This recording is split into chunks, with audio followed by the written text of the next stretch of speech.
Então, a gente vai voltando.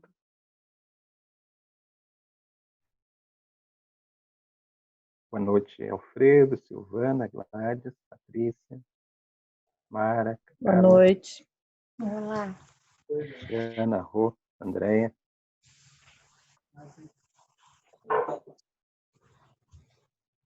Nessa noite chuvosa, né? E diz que ainda vai permanecer um pouquinho, né? Até amanhã. Tomara que enche os nossos rios aí e ajude as nossas represas aí para não faltar água. Pagando a nota ainda, eu ia comprar um.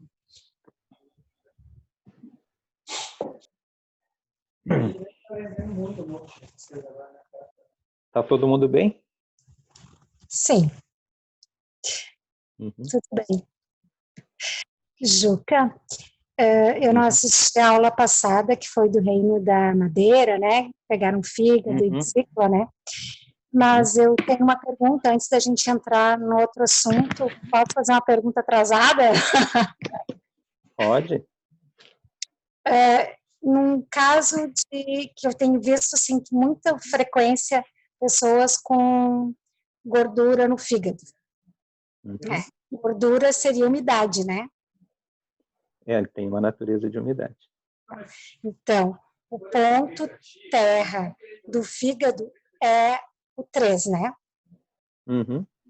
Então, seria correto fazer uma dispersão no 3 de fígado? Seria. Seria, porque ao mesmo tempo o 3 de fígado é o ponto neto, né? Aquele que movimenta o fígado. Daí eu fiquei... Aí eu coloco a intenção? Isso, tu vai colocar a intenção, né, e dispersar nesse ressonador, né? É um bom caminho. Tá. Muito bom. É um bom Mais raciocínio. algum? O Gongsun, 4 de baço do pâncreas, ele ajuda muito também, embora ele seja um ponto do baço pâncreas, né?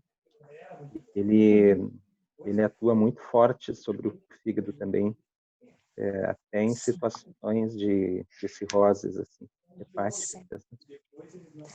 Ele também é bem indicado, embora ele seja mais dolorido. Dá para fazer uma moxa nele, né? Certo. O 4 de baço pâncreas, ele atua sobre todos os órgãos, não é?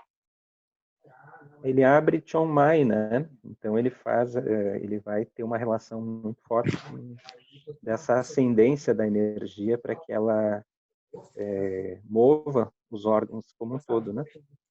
Além dele ser ele é uma abertura de um vaso maravilhoso, mas ele é um ressonador que tem muitas funções, né? Ele é o ressonador geral dos processos alérgicos. O som é muito, muito poderoso. Ele vai atuar, inclusive, sobre a fertilidade masculina, principalmente. Atua também na fertilidade, infertilidade, quando há casos de infertilidade, né? Mas para produzir fertilidade. Né? Mas eu sempre, isso foi uma leitura muito específica, uma leitura muito específica que eu tive dele, né? Relacionado a questões graves do fígado, né? Então, se for graus leves da cirrose, né, da esteatose hepática, da gordura do fígado, a esteatose hepática, né, aí dá para trabalhar com 3 de fígado tranquilo. Né? Agora, se for casos mais graves, assim, níveis elevados de esteatose, daí nós podemos trabalhar também o 4 de baço pâncreas. Atuar também, a gente está falando nesses ressonadores assim, dentro de uma didática, né? Mas nesses casos é importante a gente tratar no humor de fígado, tratar o humor de todos os órgãos, o humor de todas as entranhas, né? Porque vai envolver todo o processo relacionado ao digestório. Em geral, a gordura no fígado ela vai se dar por vários fatores, assim, mas fundamentalmente excesso de umidade, né? Mas ela também ocorre em alguns casos, e aí pode futuramente se transformar numa cirrose por excesso de medicamentos, né? Sim. É muito comum mas o Bebida principal alcoólica. que são da mesma linha dos tóxicos, assim, né? Remédios que em excesso viram tóxicos, álcool, drogas também, e alimentação, assim, tipo, excesso de carboidrato, frituras, açúcares, né? Então, eu sempre comento com as pessoas, assim, de utilizarem aí o gengibre quando forem fazer fritura, porque tem pessoas que adoram fazer fritura. Então, o gengibre, ele, na fritura, cortado em rodelas, assim, ele, bem picadinho, ele vai puxar para ele, né, a gordura ruim, e vai, inclusive, vocês vão perceber no ambiente, não vai ter aquele cheiro de fritura, e o óleo, ao final, ele vai estar um óleo limpo. Então, o gengibre, ele, que é como os chineses, os vietnamitas, enfim, que fazem muita fritura, eles utilizam muito o gengibre junto, né? E, em geral, são seres mais magros e não acumulam tanta gordura. Então, a fritura em si, feita adequadamente, ela não vai ser um problema, mas hoje em dia vem essas batatinhas que são prontas, assim, então muita gente consome, né? E outras tantas, né, então, e óleo, muitas vezes um óleo reutilizado, então, óleo é proporcionalmente, a nossa saúde é um produto barato, então, que a gente não reutilize os óleos, né, e que procure óleos mais naturais, assim, como girassol, de milho, né, o de soja, ele é muito processado, ele é um óleo muito maléfico, e se a gente for ver a diferença de valor entre um e outro, assim, vale muito a pena pela saúde, assim, né? A gente tem que tomar um remédio, já compensa um comprimido, 2 comprimidos, às vezes compensa a diferença do óleo, né, que a gente utiliza. Então, ele, com o tempo, eles vão danificando o fígado, assim, né, e vai aumentando a gordura, e é bem comprometedor, né?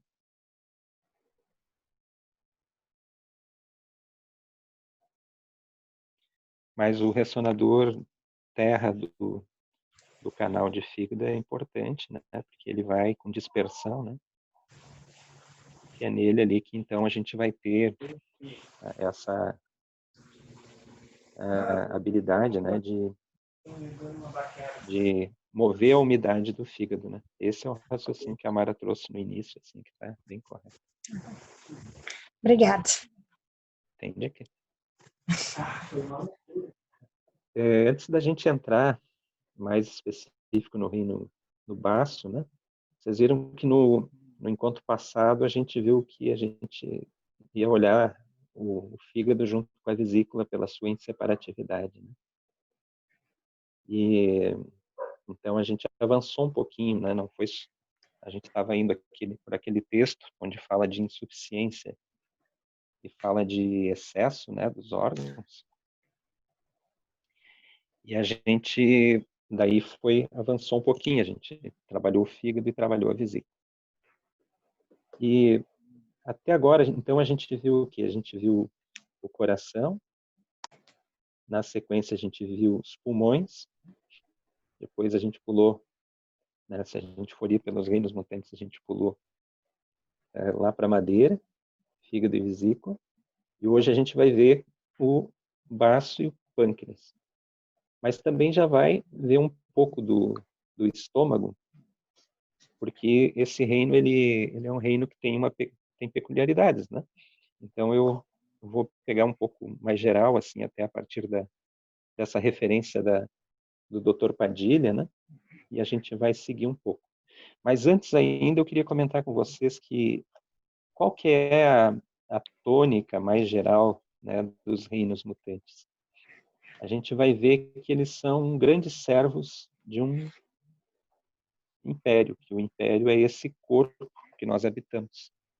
Eles são como grandes servos, assim. Embora a gente tenha um imperador, que é quem dirige, a ideia de imperador para os chineses, para os povos antigos, o imperador era um servo. O imperador não era o todo-poderoso que podia desafiar o seu povo e ser um ditador, ser alguém que não ouvisse as vontades do povo. Era um absurdo. Quem fosse dirigir uma nação precisaria estar atento às necessidades dessa nação. Qual o objetivo de quem dirige? Era garantir que essa nação progrida, que ela viva bem, que ela tenha suas necessidades satisfeitas. Não seria um ser todo-poderoso que acumularia poder e, portanto, teria o poder sobre o conjunto do reinado. Então, eles geram essa noção, e por isso que às vezes a gente se surpreende quando a gente ouve falar da China, que o presidente fica tantos anos. E eles têm, embora tudo o que aconteça, e muitas vezes a gente ouve notícias, são notícias de muita exploração de mão de obra, ainda existe uma ideia, uma crença de que aquele governante que lá está, ele é à vontade que aquele reino como um todo progrida. Então, muitas vezes a gente não entende como que a China funciona, e eu me refiro à China, embora a medicina tradicional seja oriental, seja antes da China, né? Como que uma nação inteira se move daquela forma. Até poucos 20 anos atrás, quando se falava em produto chinês, era um produto péssimo. Aí hoje se tem a China como a segunda maior economia do mundo, já chegando proximamente à primeira, né? Porque eu estou trazendo esse assunto porque, de fato, existe uma consciência de coletividade muito diferente, de bem-estar coletivo. E não estou nem falando do aspecto político, assim, de como eles dirigem, como deixam de dirigir. Mas outro fator importante, uma nação que nunca colonizou outras nações e lá destruiu aquelas nações. O Império Chinês já teve condições em vários momentos da história da humanidade de impor o seu exército, né, que é profundamente treinado, impor o seu exército e tomar conta. Só que isso nunca passa pela consciência do povo chinês, dos seus governantes, a ideia de que eles podem ir num outro território. Claro que eles ocuparam o Tibete, tem histórias disso, mas o Tibete, sob um argumento, e isso o próprio Dalai Lama entendia que era um argumento de que o Tibete sempre fez parte da China, e eles acreditavam que então o Tibete deveria voltar para a China. Mas fora disso, fora do entorno da China, nós não vamos encontrar nações no mundo que foram ocupadas por exércitos, destruídas, e então por uma noção de império diferente da noção a gente tem muito aqui, que é uma noção norte-americana, assim, né, de Estados Unidos acima de todos, em primeiro lugar. Então isso faz com que a própria configuração aqui dos nossos textos falem do império, falem daquele governante, falem daquele servo, do ministro, do general, porque eles fazem essa relação na sua vida cotidiana de como as coisas devem se desenvolver. E eles entendem que quando há um desequilíbrio, eles precisam tratar esse desequilíbrio. E isso ocorreu tratar e ao mesmo tempo, acolher esse desequilíbrio. Isso ocorreu quando, nos primeiros casos dessa síndrome do Covid-19, né, coronavírus, ocorreu e eles tiveram um fechamento total de Wuhan e uma outra província muito próxima, assim, com quase 11 milhões de seres, e nós não vimos protestos, movimentos de comerciantes, pessoas dizendo que era mais importante o trabalho à vida.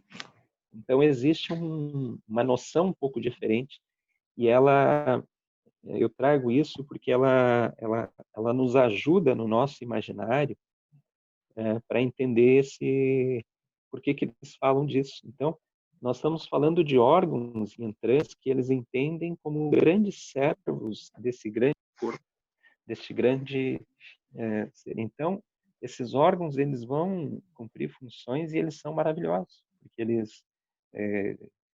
eles não ficam criando anomalias. São órgãos que distribuem o sangue, o qi, a energia, que distribuem a energia para lugares e regiões onde a gente eventualmente está acometido por um ataque, por um golpe de vento frio.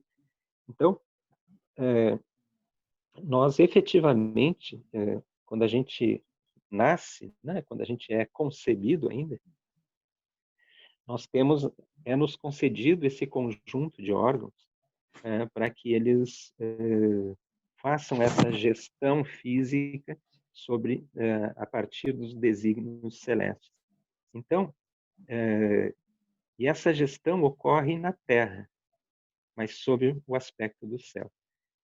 E hoje, então, a gente vai começar olhando um pouquinho esse reino da Terra, retomando, assim, para a gente, dentro da lógica que a gente está tendo, para a gente relembrar isso, então, né, dessas funções, porque isso começa a nos dar mais sentido disso que a gente está estudando, que não é só uma linguagem simbólica, né?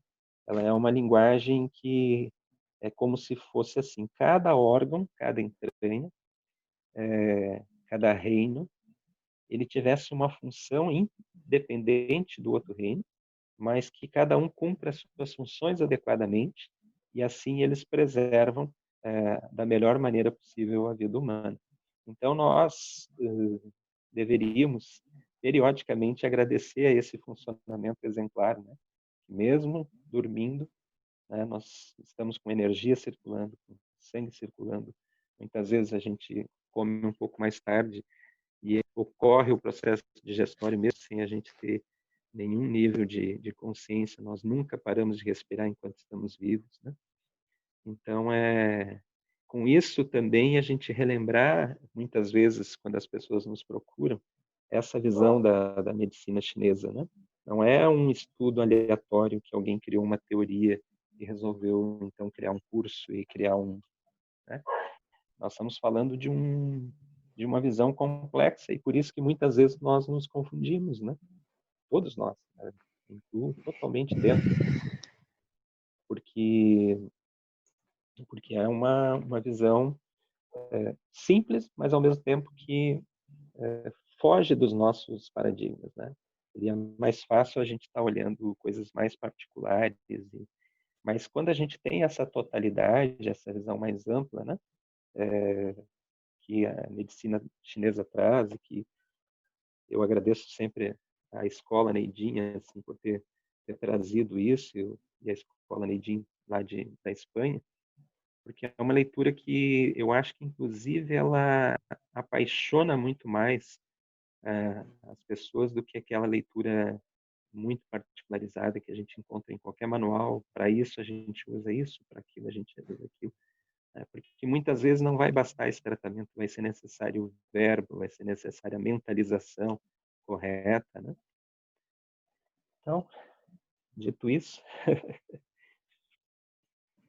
então esse reino, né, a gente viu que no geracional, dentro da visão geracional, ele é gerado pelo fogo e é mãe do metal.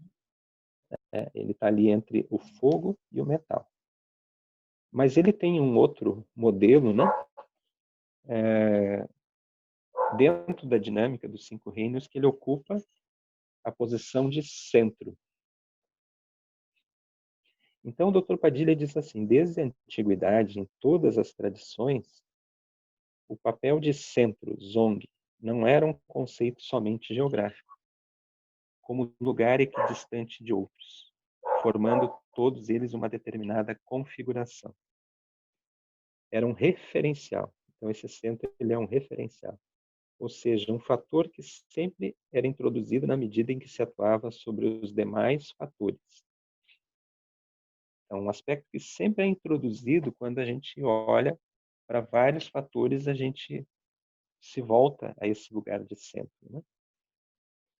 O papel de centro era de lugar de encontro, isto é, local onde convergiam todas as influências de outros lugares. Era também o lugar do poder, o assento do poder, em razão do conceito de que nele se mantinha o equilíbrio.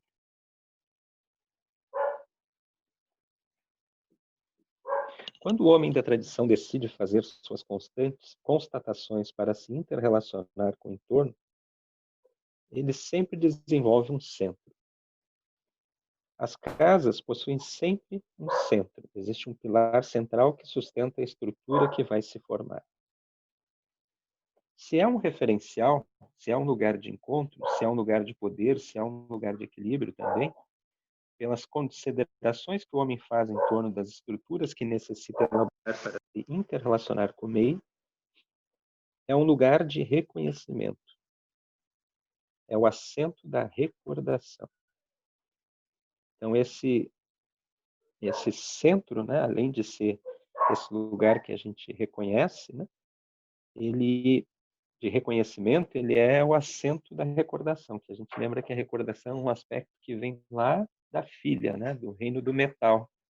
O seu psiquismo é esse aspecto da recordação. Esse fator faz com que o homem da tradição se oriente de forma a delimitar seu território. Se o tal centro vai delimitar um território, outra qualidade deste está ligada à inter-relação. Então, ele delimita um território, mas ele se interrelaciona. Então, esse centro, né, que mais tarde nós vamos falar de baço, pâncreas, estômago, ele vai ter esse papel de inter-relação. Como é o lugar que delimita o território? É um lugar que conhece, pelo assento da recordação, as inter-relações a serem estabelecidas com os demais fatores que se movem em torno a ele. Todas as características podem determinar no reino mutante da Terra um estado de quietude, porém não é assim. Este centro que descreve a tradição é um propulsor de movimento. Então, embora ele seja esse centro, ele é o propulsor do movimento. A partir desse centro, tanto o que chega como o que se produz por ele mesmo, ou em torno dele, vai se expandir em todas as direções. Então, quando ele fala aqui desse propulsor, está difícil de falar propulsor, do movimento, e se tratando do reino da Terra, e se tratando desse reino que é diretamente ligado, né, a esse local onde as coisas acontecem, que é a Terra, e que nele é recebido, nesse reino, o alimento terrestre, os grãos, os líquidos terrestres, ele é também aquele que, a partir dessa propulsão, do processo de recebimento dos grãos, ele expande para todos os reinos, formando sangue, por um lado, e fortalecendo o Ti e acendendo o Ti através do baço, como energia que vai, então, ser o propulsor da nossa existência. Logo, não é um fator de quietude, pois a sua própria atividade determina uma propulsão de movimento em todos os sentidos. Então, eu não estou seguindo o livro literal, né? Então, se alguém está acompanhando, eu estou preferindo ir por partes assim que eu selecionei para que a gente possa ajudar no nosso estudo, né? Mas não impede que vocês depois revisem, né? Então, essas características principais ele resumiu: referencial, esse centro, né? Lugar de encontro, lugar de poder, equilíbrio, lugar de conhecimento, recordação, delimitação do território, inter-relação e propulsão do movimento. Como o reino mutante que configura uma estrutura que pode ser a do homem, que pode ser a do próprio homem, né, devemos fazer uma projeção para o exterior, fora do plano em consideração, para avaliar exatamente o que é a Terra dentro das considerações do reino mutante. Isso porque, ao se dizer Terra, não somente se faz referência aos fatores próprios onde o homem assenta, mas também à existência de outros fatores. Se considerarmos os 5 reinos mutantes ligados ao macrocosmo, a Terra, sem dúvida, ocupa o lugar de Terra como estrutura universal, conservando sua classificação como planeta. O Neidin no texto do Neidin diz assim: o homem é uma consequência das influências do céu e da terra. Então, isso a gente tem falado bastante, né? Conforme esse homem percebe sua realidade, ele sente seu centro na terra em sintonia com o céu. O homem terra, como elemento sintonizado com o céu, estava em perfeito equilíbrio com as 4 atividades: água, fogo, madeira e metal, o que era estar em equilíbrio com o tal da terra. No princípio, a tradição estabelecia que a terra estava no centro e que as outras atividades giravam em torno dela. E nessa possibilidade, ela participava da transformação ou de mutação de uma em outra. Então, a gente relembra esse papel nessa primeira abordagem aqui, da Terra como centro, como referencial, lugar de encontro, poder de conhecimento, delimitação do território e propulsão do movimento.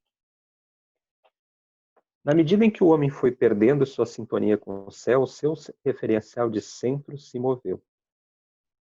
Então, ele vai dizer que à medida que o homem foi perdendo essa referência, essa sintonia com o céu, a Terra passa a ter o centro passa a ter uma outra referência. E passou a ser um reino que é a consciência da atividade do fogo celeste, que recorda ao homem a sua origem celeste. Se nos recordarmos na evolução do planeta Terra, houve um tempo em que ela era uma bola incandescente.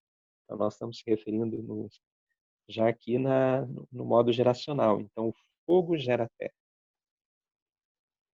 Incandescente. Teve que sofrer um processo de resfriamento para permitir a vida. Porém, o seu núcleo ainda mantém o fogo. Se o equilíbrio antes estava um elemento central que regulava a ação dos 4, agora o centro se move para ocupar uma posição dentro dos 4.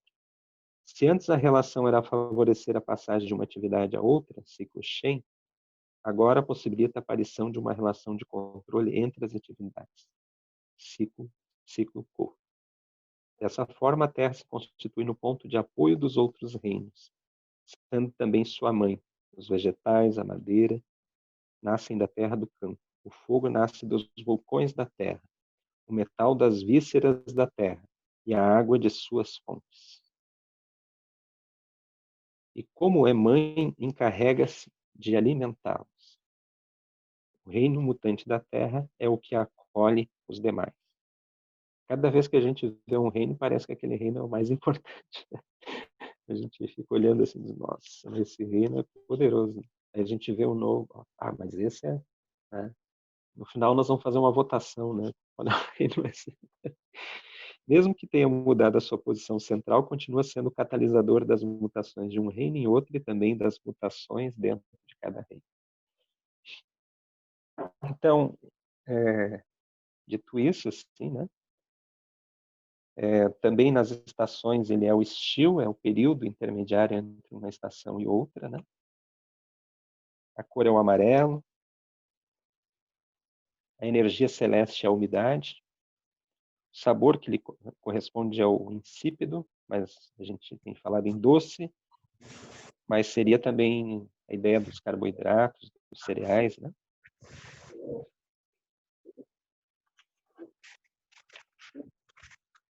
E seu órgão é o baço e sua víscera, o estômago. Então, nesse ponto, né, na MTO, quando falamos no baço aqui, o Dr. Padilha contando, implicitamente está incluído o pâncreas e as suas funções. Então, para a medicina convencional, baço é um órgão, pâncreas é outro. Na medicina tradicional chinesa, eles vão aparecer juntos. E depois também a ideia de que o baço e o estômago vão ser os órgãos que correspondem com esse reino mutante da Terra.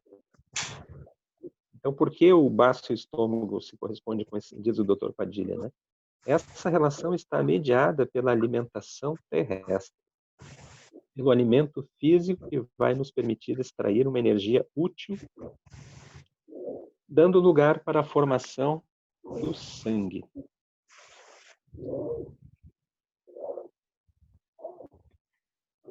Todos os homens necessitam respirar e comer, de forma que a respiração está ligada à alimentação celeste. E os alimentos estão ligados à alimentação terrestre. Porém, não existe um lugar central do qual emane ar ou oxigênio, pois estes estão dispersos sem um centro estabelecido. Então, a alimentação celeste, ela não tem um lugar que a gente concentre, né?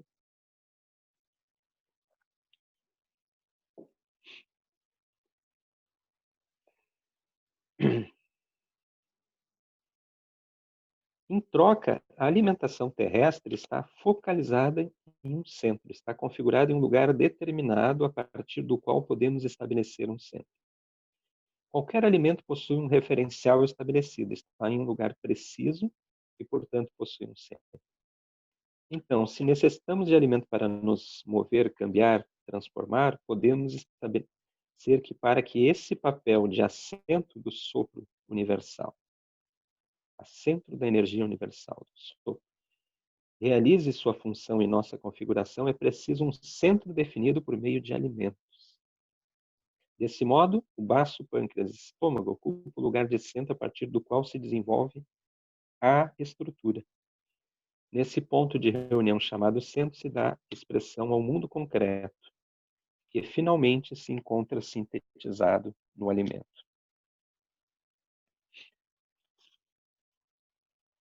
Então, aqui, esse aspecto do tanto o baço, pâncreas como o estômago, volta essa questão. Se a gente olhar pelo próprio trajeto do canal do estômago, nós vamos ver que ele descende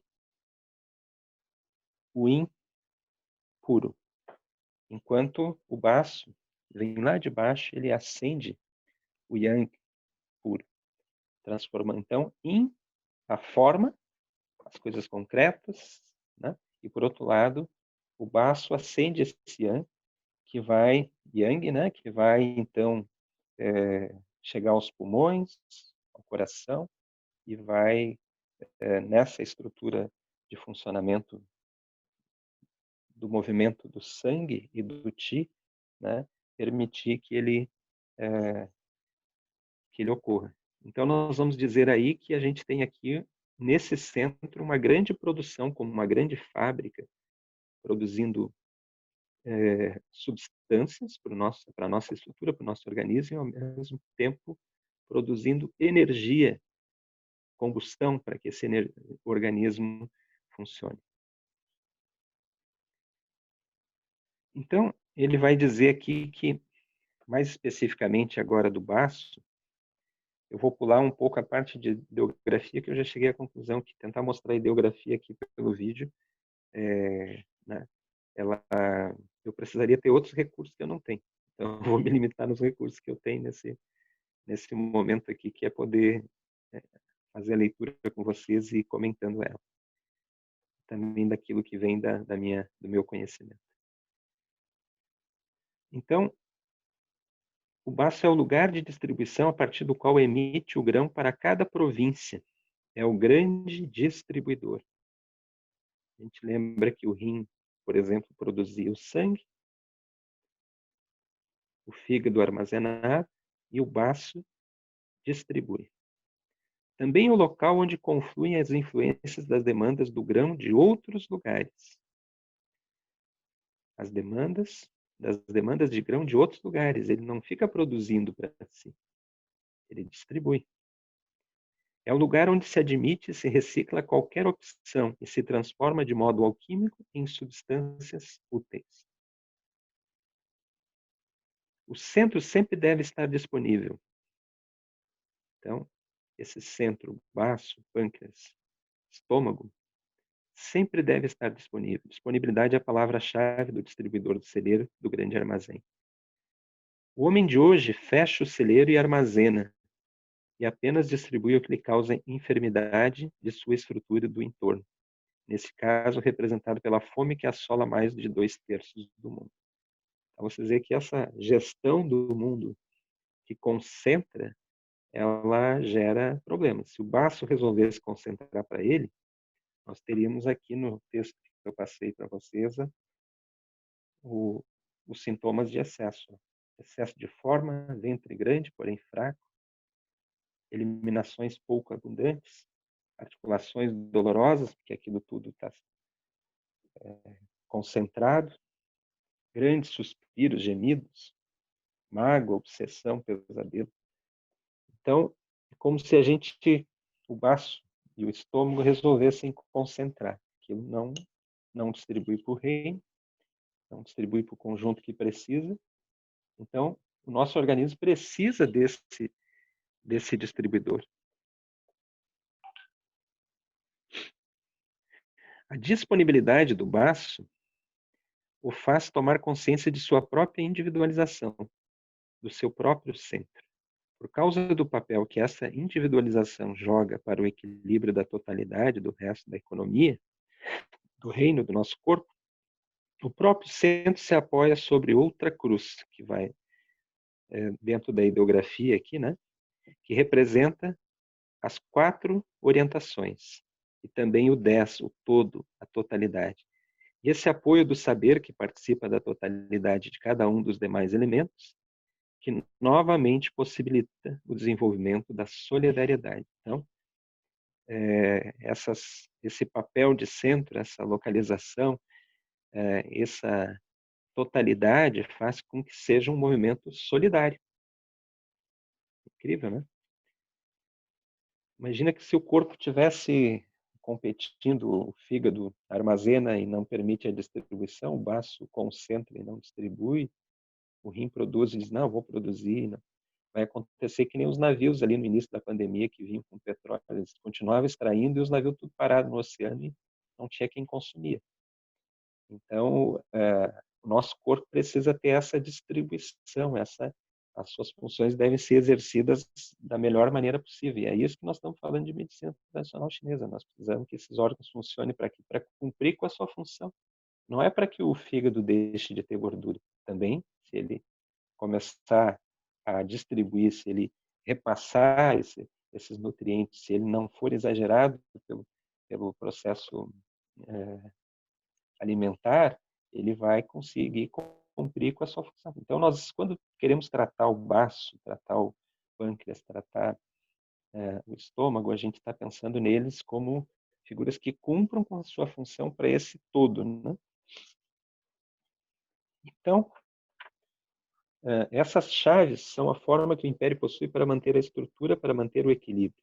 Por isso, ante a oferenda do alimento, o espírito reage com o sorriso, a humildade e a submissão. A atitude equilibrada do Império ante a oferenda do alimento é o sorriso, que é a resposta do imperador. É o primeiro gesto que o imperador faz para o exterior. Por isso, quando existe alguma alteração no baço, o Neidin, aquele livro clássico antigo, diz que o espírito se põe triste. Então, aqui mais um elemento aqui que a gente, qualquer situação, né, de alteração no baço, olha que importante, o nosso espírito se põe triste.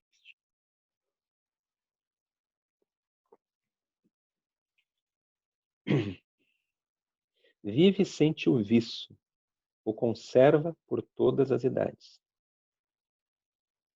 No baço, por este conhecer o todo, radica-se a reflexão. Então, vocês lembram que lá no psiquismo do reino mutante da Terra, existe essa reflexão. Então, o baço, ele tem como ele tem que distribuir para todo mundo, ele precisa que chegue a estrutura para todo mundo, ele reflete. Ele faz o seu psiquismo está associado à reflexão. Habitualmente, o tempo de reflexão é o espaço em que a insegurança se apropria do espontâneo, voltando a uma questão que a gente falou anteriormente, né, nos outros encontros. Assim. Por insegurança, nós deixamos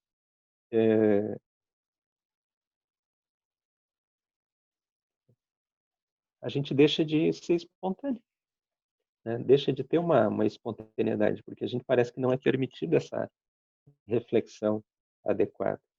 Quando a reflexão se torna, aí já o psiquismo doentio, quando a reflexão se torna obsessiva, ela bloqueia qualquer outro tipo de ação, além da sua própria ação. Então, bloqueia as outras ações e bloqueia a própria ação. É capaz de se expandir e anular a alegria. É capaz de deixar a tristeza permanente. Produz um medo sem consistência, porém aterrador.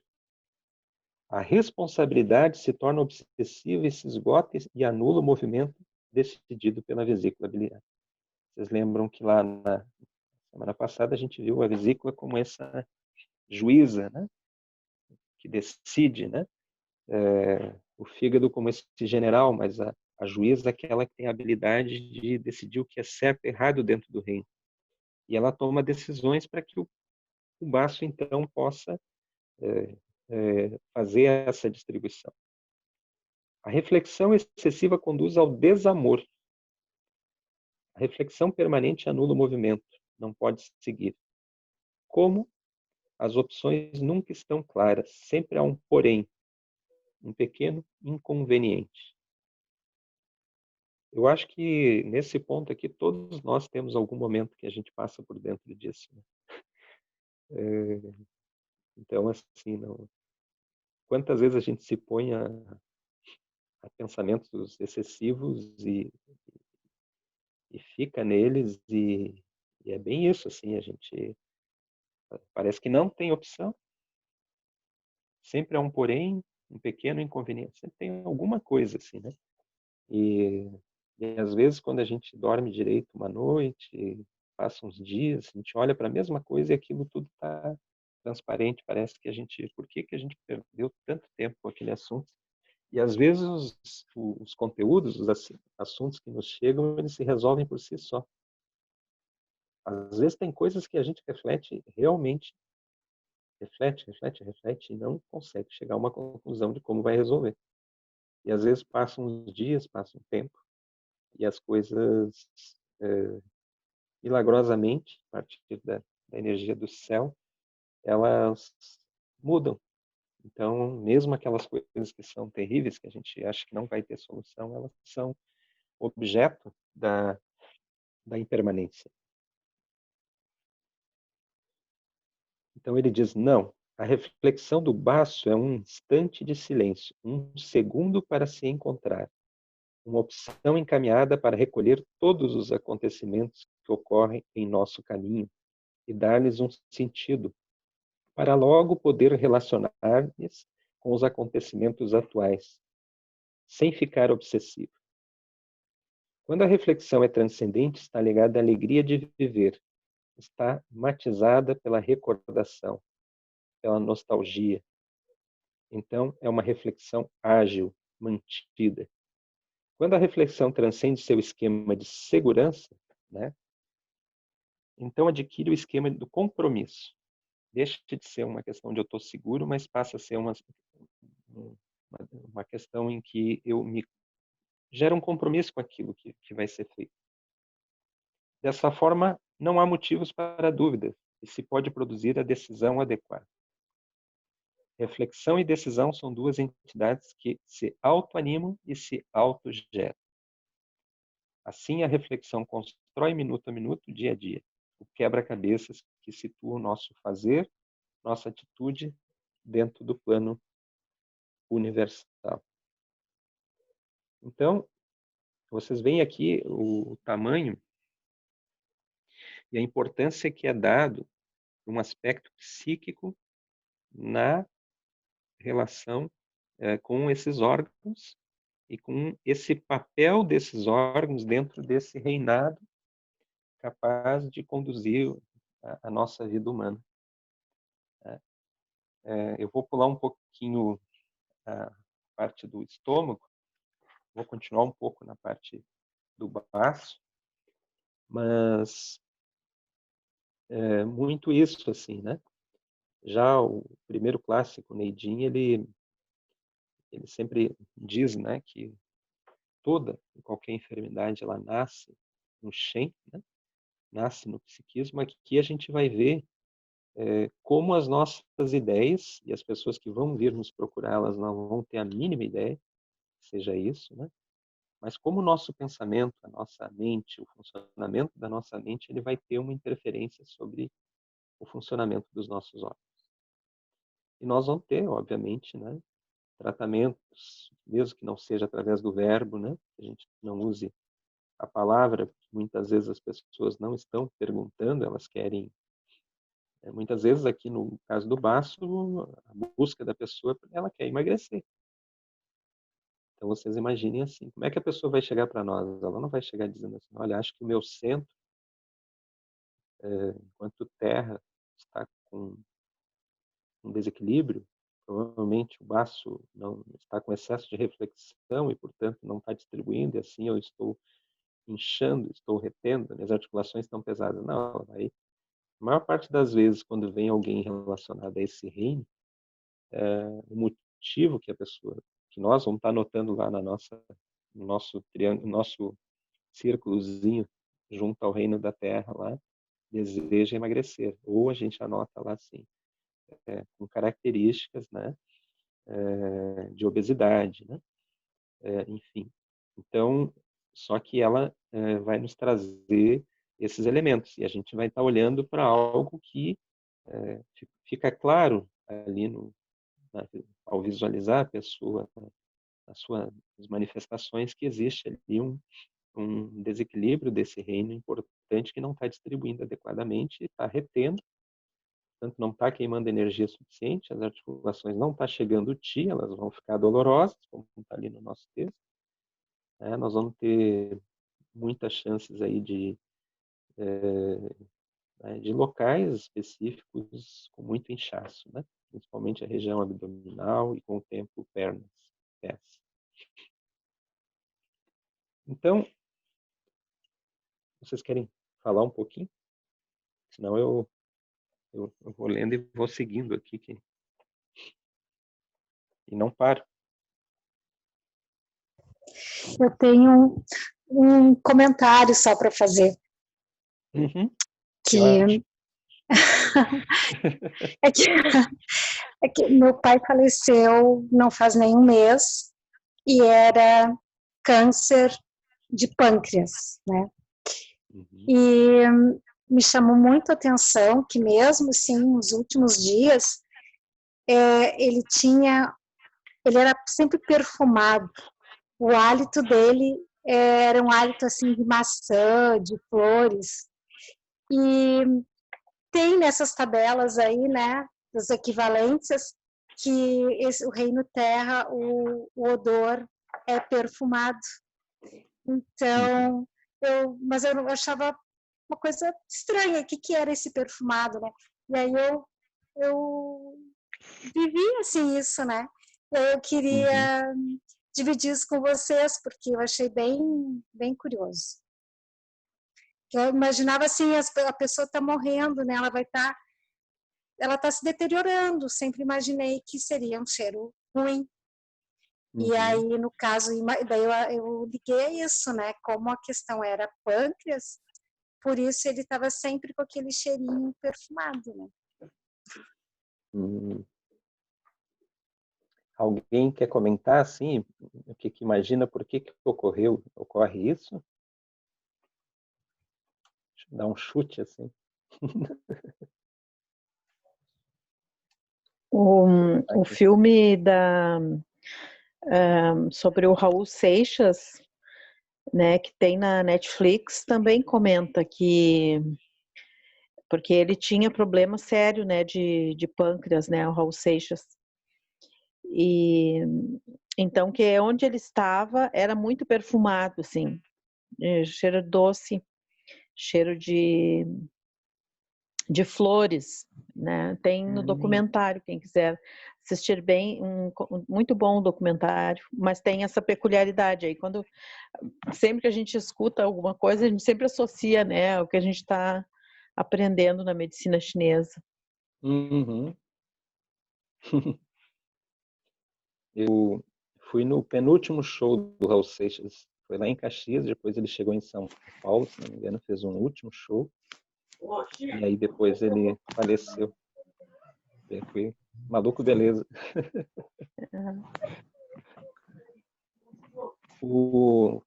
A digestão... Oi? Pode falar, O Alfredo. pâncreas ali, né? Estão falando sobre o sabor, né? O adocicado, né? Uma das... Eu ouvi na medicina chinesa que a diabetes, né? Existe uma tradução, né, na medicina, assim, que é... Eu não sei a tradução, né, dentro da medicina chinesa, mas que a tradução é a urina doce, né? Não sei se você confirma isso. Eu não lembro, mas antigamente o diagnóstico da diabetes era a pessoa fazia xixi no chão para umas formigas, se as formigas se aproximassem e Sabor fossem doce, ali né? no local e trabalhassem ali, era... Ela tava com esse desequilíbrio de pâncreas, né? Não,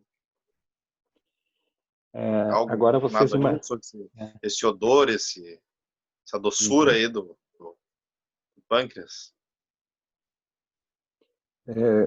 Eu vou dar minha opinião aqui. O processo digestório, quando ele está funcionando, que ele tem todos os ácidos, ele é muito fedorento.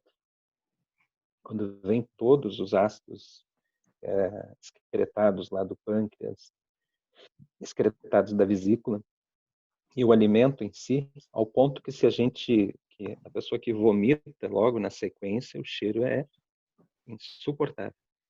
Então, o processo digestório, ele tem um odor forte, né? A gente diz insuportável porque a gente está acostumado com cheiros agradáveis, né? A gente gosta de perfume de flores, gosta de cheiros...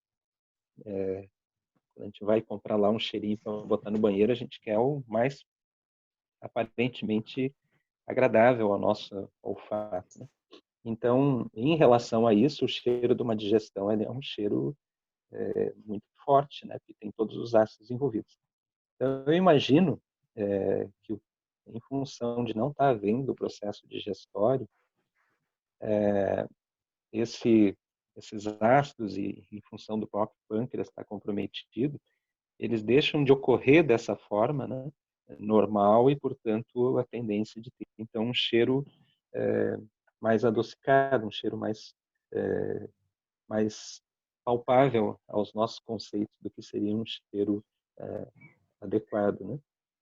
Mas isso aí seria porque o próprio pâncreas já não está mais processando o açúcar, né? Sim, também. Não só isso, né? Mas ele também tem outras... o pâncreas, por exemplo, ele produz até bicarbonato no processo digestório, que é para encobrir o esôfago ali, para ele não ser queimado pelos ácidos do estômago. Os ácidos do estômago, eles operam num nível muito elevado, né? De pH, e, portanto, ele é muito ácido.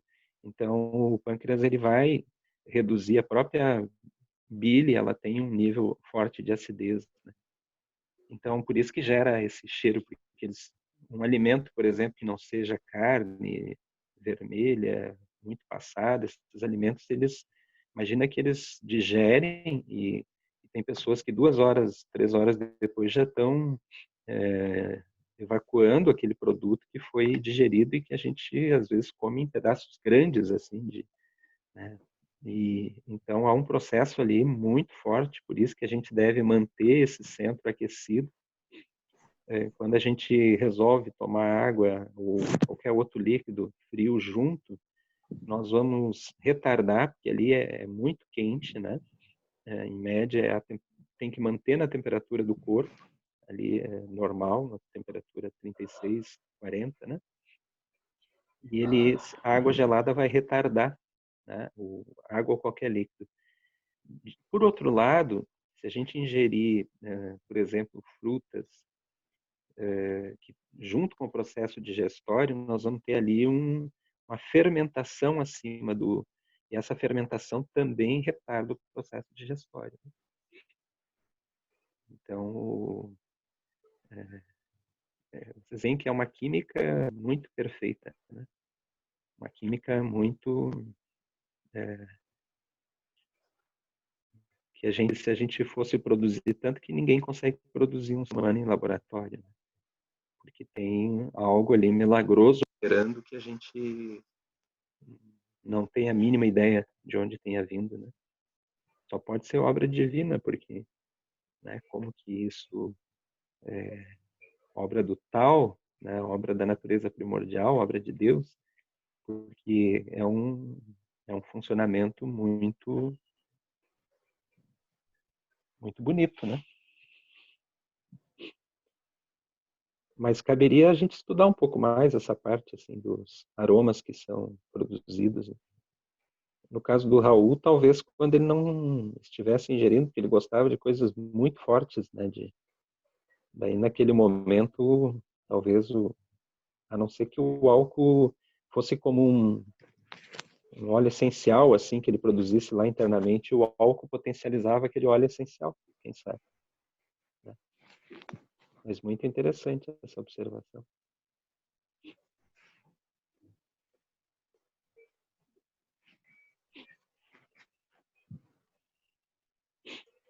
Então, Juca, uhum, desculpa interromper, mas eu tenho uma questão bem uhum, trivial, assim.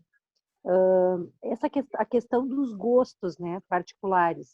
A pessoa, porque a medicina ayurvédica também trabalha com isso, né? Bem parecido com a uhum. medicina chinesa nessa parte. A questão da preferência. A pessoa tem uma preferência por uma coisa ou outra, também está ligada a uma questão, também pode estar ligada a uma questão pessoal, mas pode também estar ligada a uma questão de desequilíbrio, se for em excesso, ou se for, sei lá, gosta mais ou gosta menos. A questão é saber, é uma característica constante ou é alguma coisa sazonal? Como é que eu trabalho com isso? A pessoa me diz, eu gosto sempre de tal, sei lá, do doce. Mas tem momentos que eu gosto mais do doce. Como é que eu trabalho isso, a questão de plenitude, excesso e tal? E como é que eu trabalho como uma característica da pessoa que não chega a ser excessivo? Eu vou falar rapidamente assim da visão da medicina chinesa e depois eu acho que tem a Nerli, que tem estudado bastante isso, a Silvana também, e eu acho bem interessante esse debate assim. Mas nós deveríamos buscar um equilíbrio. Se vocês perceberem assim um dia que vocês estão muito tranquilos, fazendo coisas alegres, produzindo atividades que vocês gostam, se alegrando com as pessoas no entorno, ajudando outras pessoas, enfim, a gente tende a um equilíbrio alimentar. Mesmo aqueles que dizem eu prefiro o salgado, tem um momento que ele vai querer, naturalmente, depois de uma feijoada, ele vai perceber que vai ser uma necessidade de comer uma laranja boa. Um cappuccino, mesmo para aquele que prefere um salgado, depois de um certo momento, um açúcarzinho, um chocolate quente, vai fazer bem. Então, agora, quando a gente está em desequilíbrio, eu vejo isso muito, assim, as pessoas me relatam, assim, principalmente quando a gente está muito preocupado e com ideias que ficam repetitivas, assim, e muito concentrado em si mesmo, a gente acredita que o doce, como a gente não está produzindo, o baço não está fazendo o processo de distribuição, ele vai fazer o quê? Que a gente queira uma energia rápida, assim. Então, o doce, o chocolate, enfim, ele gera uma energia rápida. Mas é uma energia rápida que se esgota, que não gera equilíbrio e gera acúmulo. Então, eu diria que e assim serviria a todos os demais, né, sabores, e a gente precisaria sempre buscar, isso a gente falaria para os nossos pacientes, né? Eu me recordo de uma senhora assim, que ela tinha perdido muito a vontade de fazer coisas, né? E ela disse, eu não tenho mais sentido para nada. E ela estava bem obesa, assim, ela não estava fazendo nada. E eu me lembro do meu professor tentando, na conversa com ela, dizer assim, mas do que tu gostava de fazer, né?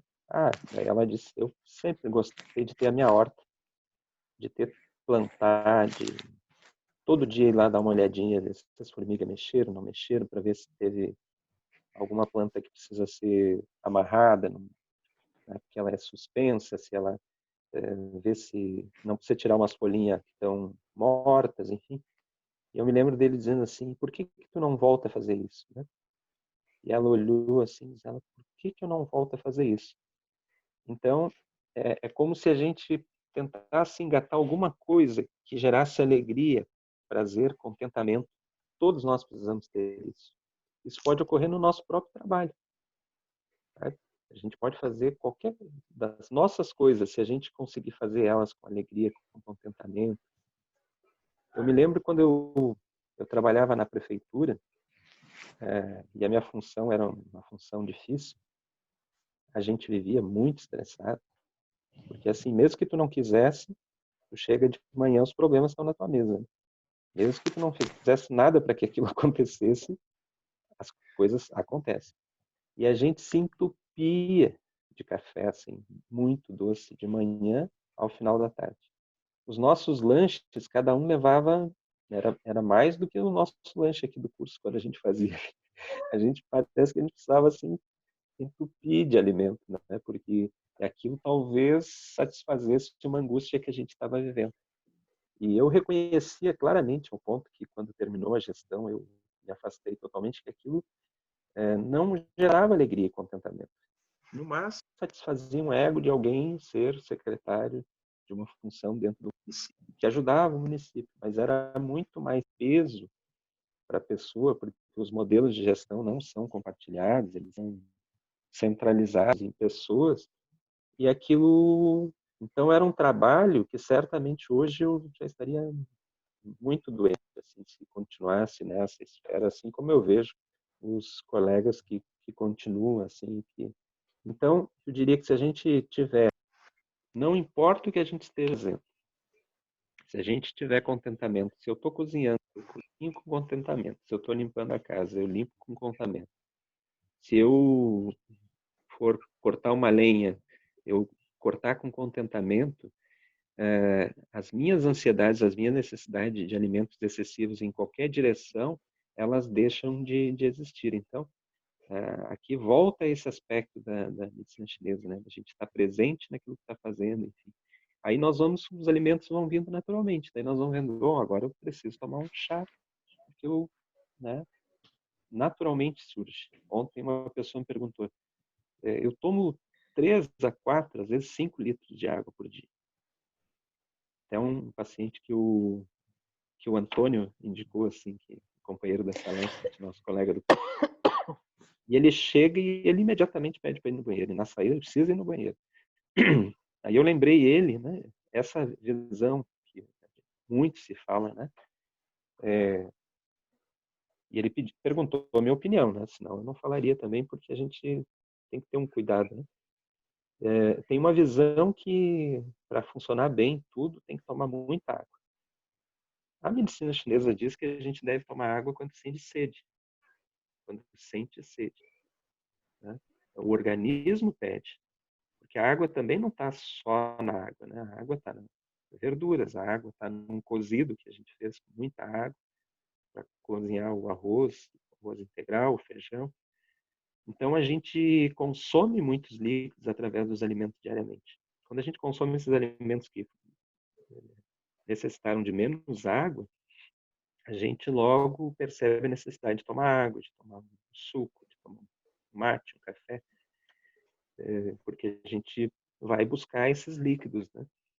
Então, água em excesso, vocês imaginam o coitado do rim, o trabalho que ele precisa ter para depurar tudo isso. Então, nós vamos ter ali uma hiperatividade do rim. Então, todo o excesso até de água, ele pode ser comprometedor, né, na minha visão, e aquilo que eu li até hoje da medicina chinesa. Mas pode ser periódico. Se eu estou dizendo que a gente tem momentos que a gente vive alegre, isso a gente vai comer de uma maneira mais equilibrada, e tem momentos que a gente está com muita preocupação, a gente desequilibra. Então, também não considero que seja uma coisa... Eu já vi pessoas que adoravam doce e de uma hora para outra deixaram de adorar. Aí, beleza, com docezinho de vez em quando ali, mas não é a obsessão da pessoa. E, então, eu sugiro a gente sempre fazer uma redução de danos, assim. Se vê que precisa comer, então, às vezes, juntar com alguma coisa que não seja tão doce, não seja tão só açúcar, né?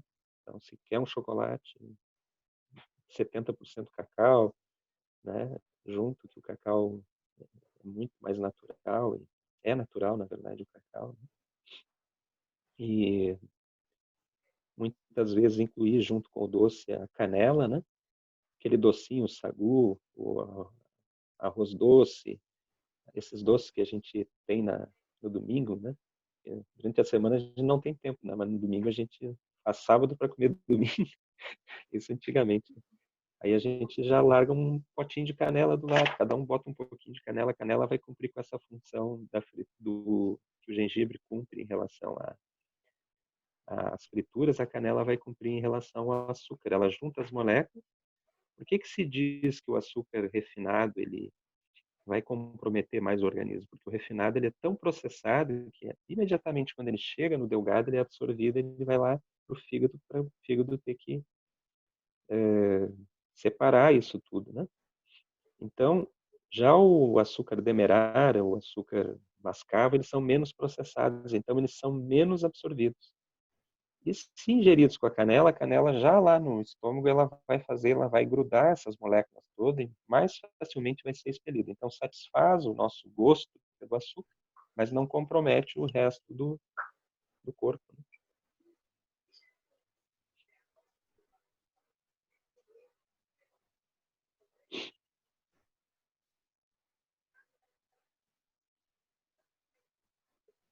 Deu vontade de comer uma sobremesa?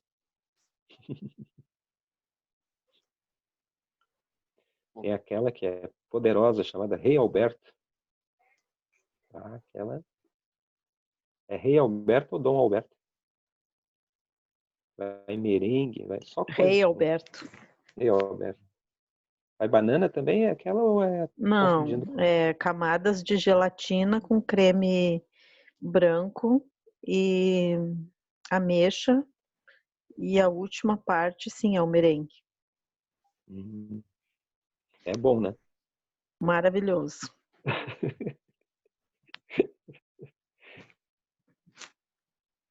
Tanto que é chamado de Rei Alberto, né? Não é qualquer um que faz. Foi uma homenagem, né?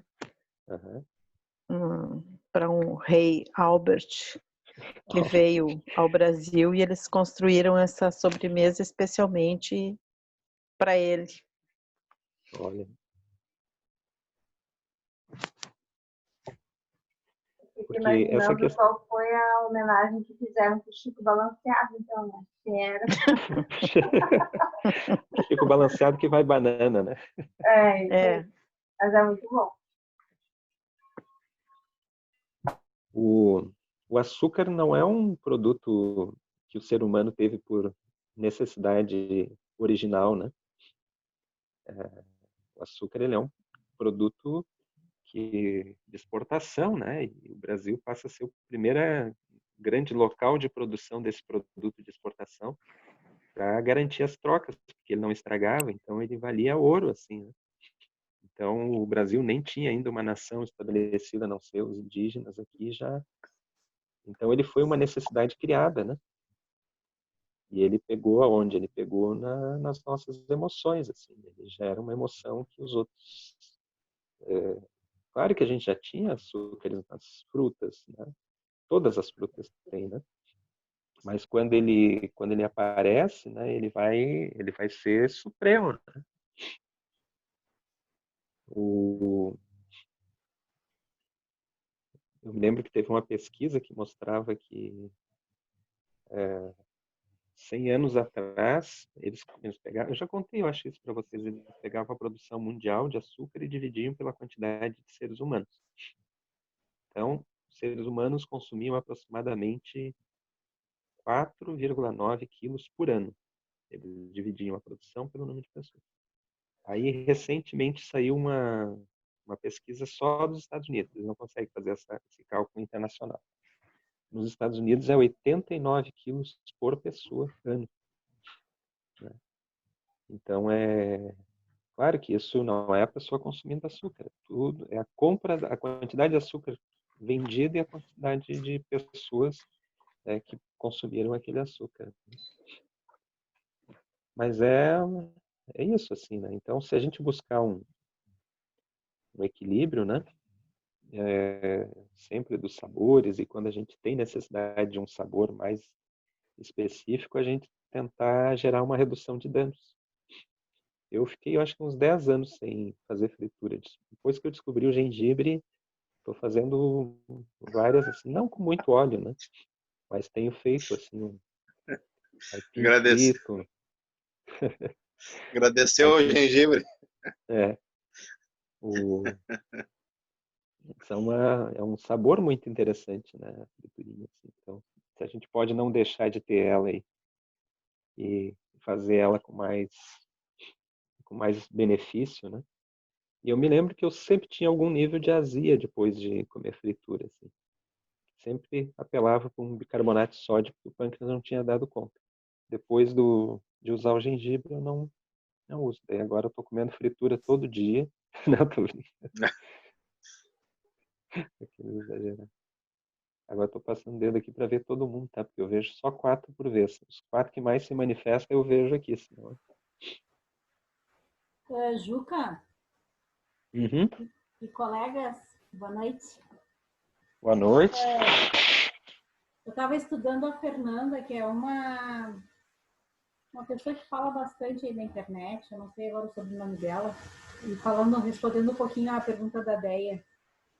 E ela falou que quando a pessoa tem um desejo muito grande por doce, claro, né, pode ter um desequilíbrio aí no vaso pâncreas, muito possivelmente, e ela sugeriu massagear o BP3, que tira a vontade de comer doce.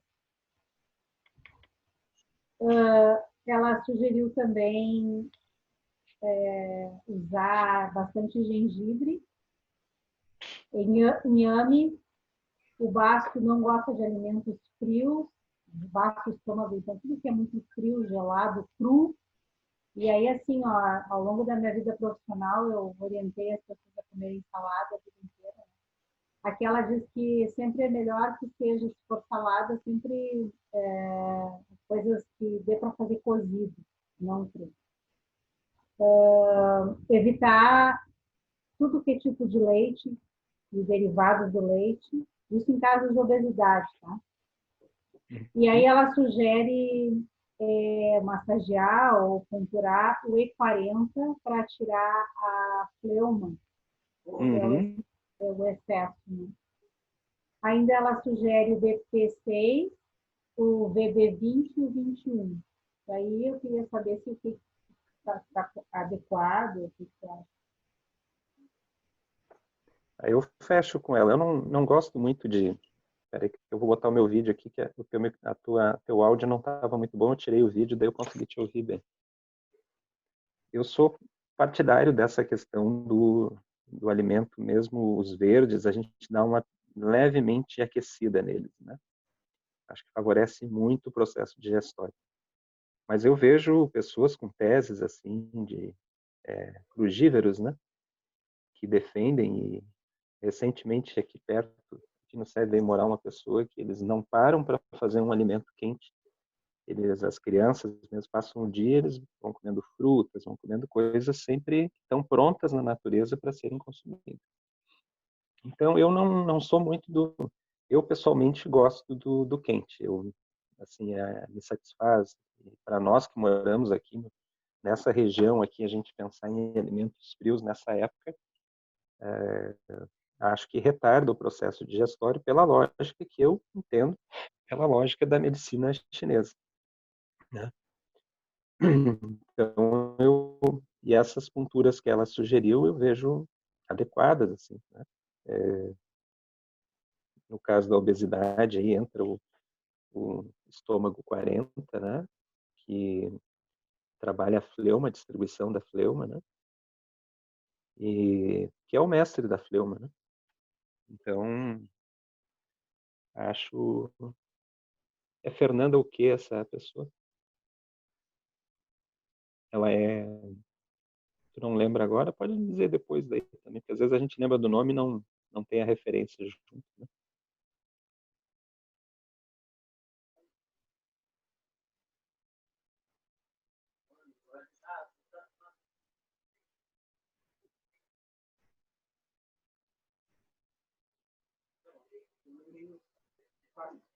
Acho que a Nerlina não me ouviu, mas depois a gente pega certinho esse sobrenome da Fernanda. Fernanda Mara. Tinha que ser Mara, né?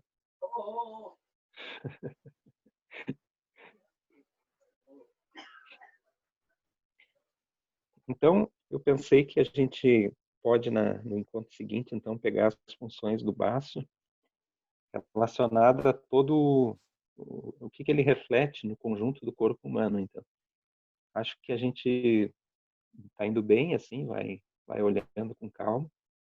E eu daria uns minutos para vocês dar um feedback, assim, se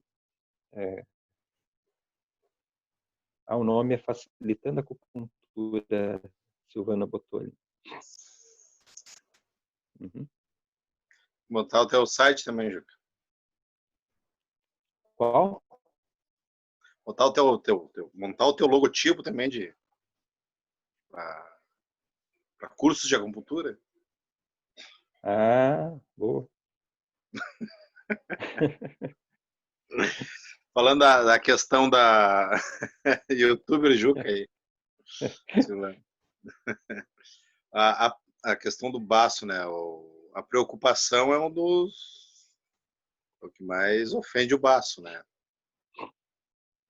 É o excesso, né? O excesso de preocupação, né? Uhum. Consequentemente, vem a ansiedade do baço vem a fome vem os açúcares, os doces, e as frituras e tudo mais, né? Mas podemos dizer que isso aí começa com esse excesso de preocupação, né? Essa reflexão assim que a gente tem. Passa por algum problema? Uhum. O microfone, acho que para mim falhou um pouquinho aqui a última parte, não sei.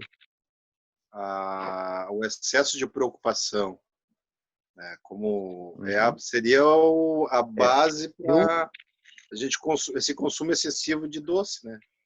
Eu aí também tenho. Ou o contrário também seria a pessoa começar a consumir doces e assim tornar e gerar um problema no baço assim depois ela se preocupar. Isso não tem como acontecer, né? Uhum.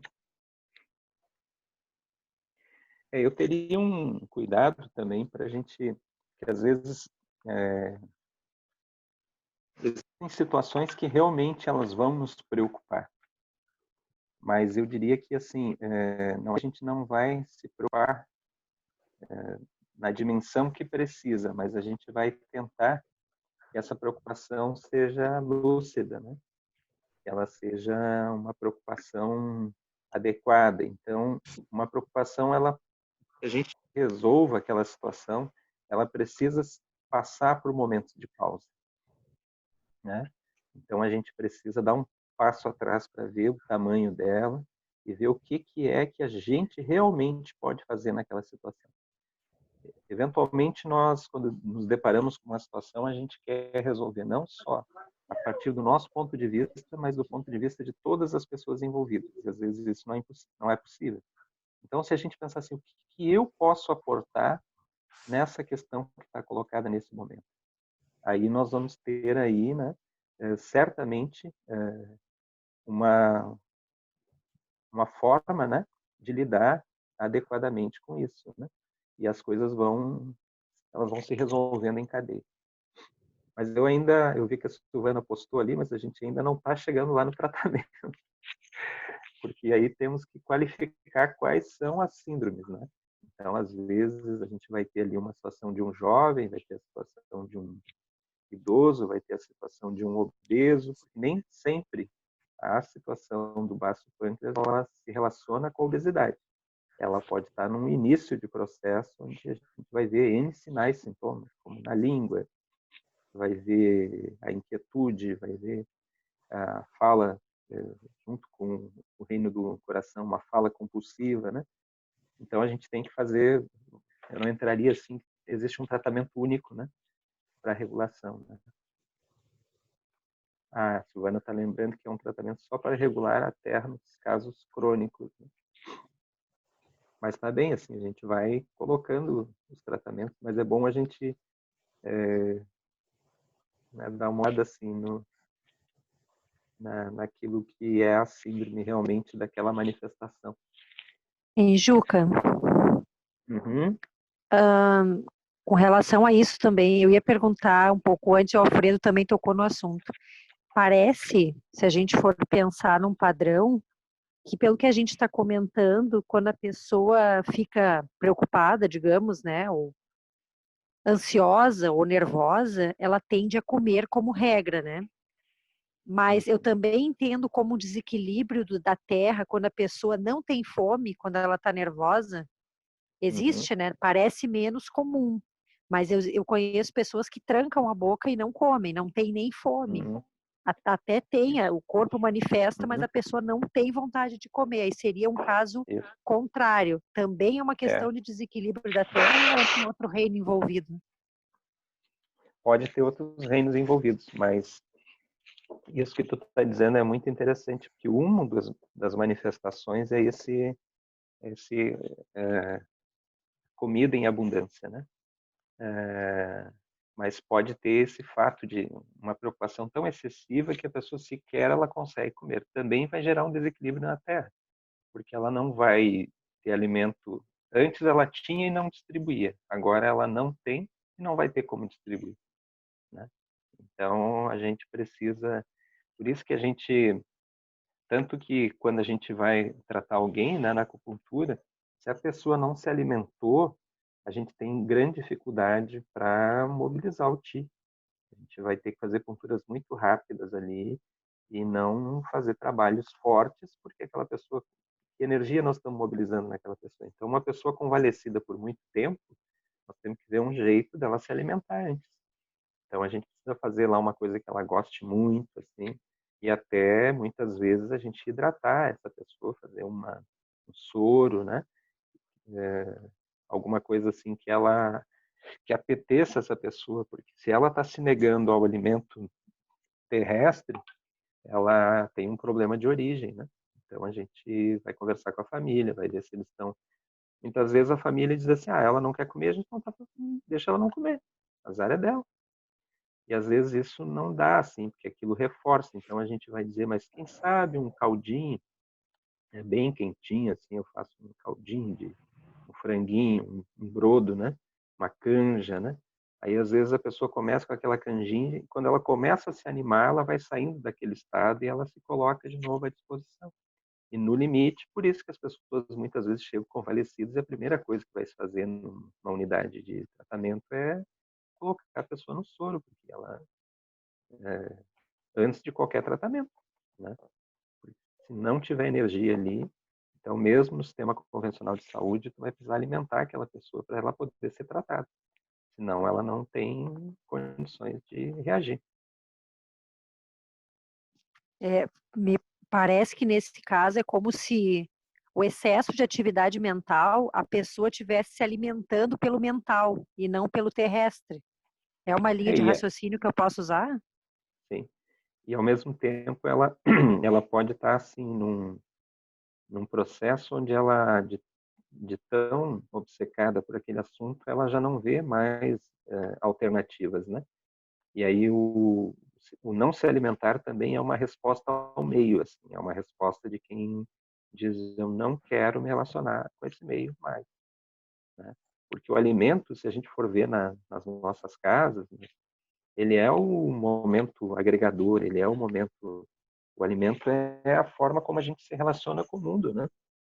Se eu tenho muitas regras para minha alimentação, se eu tenho muitas, cada vez que alguém me oferece algo, eu nego, eu não quero ter aquela sociabilidade familiar, eu vou fazer o meu minha comidinha e comer no meu canto, ela é uma manifestação de como eu me relaciono com o mundo.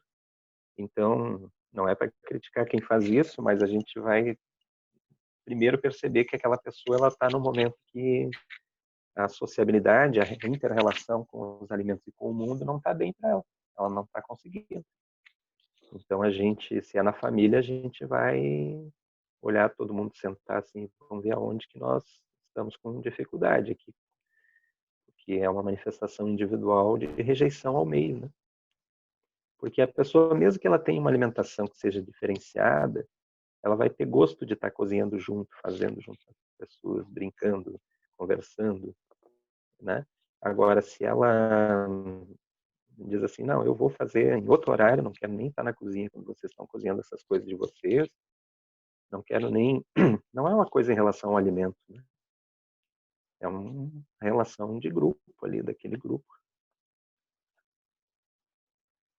Mas todos nós passamos algumas vezes por isso também. Às vezes a gente quer pegar o nosso sanduichinho e dar uma sentada no canto, então. Mas isso, se é crônico, né, daí que é um problema.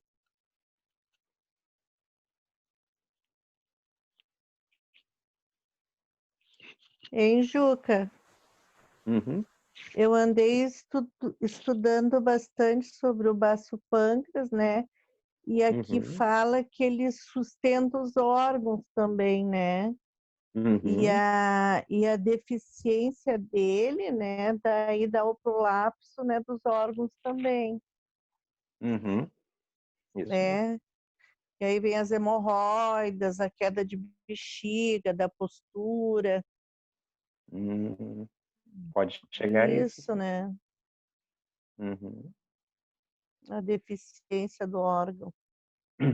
Porque o baço em deficiência, ele não distribui adequadamente o sangue, né? Sim. E então ele vai dar, a insuficiência dele vai gerar essas situações que tu havia colocado, sim. Uhum. E ele que Nós, retém o sangue dentro e dos vasos, né? isso mesmo. Quando ele não está em bom funcionamento, nós podemos ter as hemorragias, né? Por outro lado, podemos ter os edemas, os trombos, né?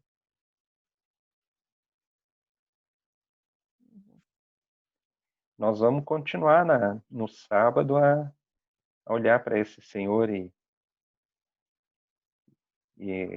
baço, e pâncreas, Tem e muita coisa, estômago, né? né, Juca? Mas é bom assim, eu acho que a gente vai recuperando, a gente avança um pouquinho, né? Depois que a gente termina essa etapa, nós vamos voltar lá para síndromes e tratamento. Aí a síndrome e tratamento, é bom que a gente esteja bem familiarizado aqui. Vocês notam que quando a gente volta aqui, aí quando a gente pensa em tratamento, a gente já não pensa mais uma coisa isolada, assim, né? Vamos ter uma noção mais ampla, assim, né? Tudo se entreliga, né, Juca? É. Muito, muito linda essa parte aqui agora, né? Porque daí a gente compreende melhor, né, aquilo que a gente tinha visto antes, que ficava meio assim solto, né? E agora, estudando os órgãos, a gente vai relembrando aquilo que falava, e agora a gente encaixa em todos esses estudos aí que a gente está fazendo, né? É bem legal. Muito bom, muito bom. Então eu vou fazer a prece. Eu agradeço a todos nesse dia de chuva que tiveram pacientes aqui nesse horário. Muito obrigado e fiquem em casa aí, aproveitem esse dia de chuva aí que vai ter pela frente. Quem luxo sum chapata eu tô juxo não adame brado sungele. Boa noite. Boa noite, bom descanso. Bom descanso. Boa noite. É sábado. Até sábado. É. Com vocês. Até sábado. Boa noite.